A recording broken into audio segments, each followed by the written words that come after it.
తెలంగాణ రాష్ట్రంలోని భద్రాద్రి కొత్తగూడెం జిల్లా అశ్వారావుపేట నియోజకవర్గ కేంద్రాన్ని మున్సిపాలిటీగా మారుస్తూ గవర్నర్ గెజిటేటర్ రావడంతో స్థానిక కాంగ్రెస్ నేతలు ఆనందోత్సాహాలతో సంబరాలు చేసుకున్నారు. అధికారం చేపట్టిన ఒక ఏడాదిలోనే గ్రామ పంచాయతీని మున్సిపాలిటీగా అప్గ్రేడ్ చేయించడంలో స్థానిక ఎమ్మెల్యే ఎన్నెలేని కృషి చేశారని కాంగ్రెస్ పార్టీ శ్రేణులు అభినందించారు.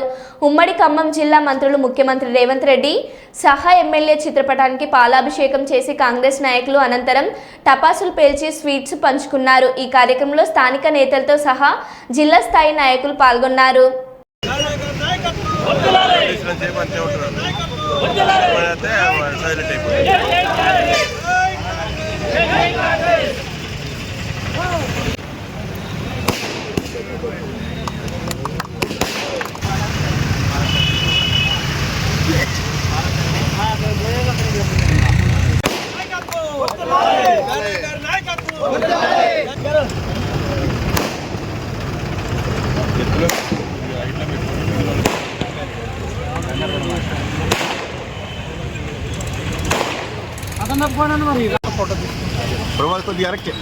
ఈరోజు నియోజకవర్గ కేంద్రమైన అశ్వారావుపేట నడిబొడ్డున ఈరోజు ముఖ్యమంత్రి గారికి ఈరోజు పాలాభిషేకం చేయడం జరిగింది.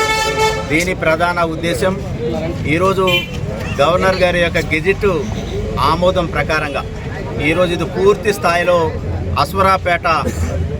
అశ్వారావుపేట మున్సిపాలిటీగా పేరు ప్రకటన. దీనిలో భాగంగా మనకి గుర్రాల చెరువు, అదేవిధంగా పేరాయగూడెం 2 గ్రామ పంచాయతీలు కూడా దీంట్లో విలీనమై 3 గ్రామ పంచాయతీలు కలిపి అశ్వారావుపేట మున్సిపాలిటీ పేరు ప్రకటన ఈరోజు గెజిట్ కావడం జరిగింది. గెజిట్ అయిన సందర్భంగా ఈరోజు ముఖ్యమంత్రి గారికి పాలాభిషేకం చేయడం జరిగింది.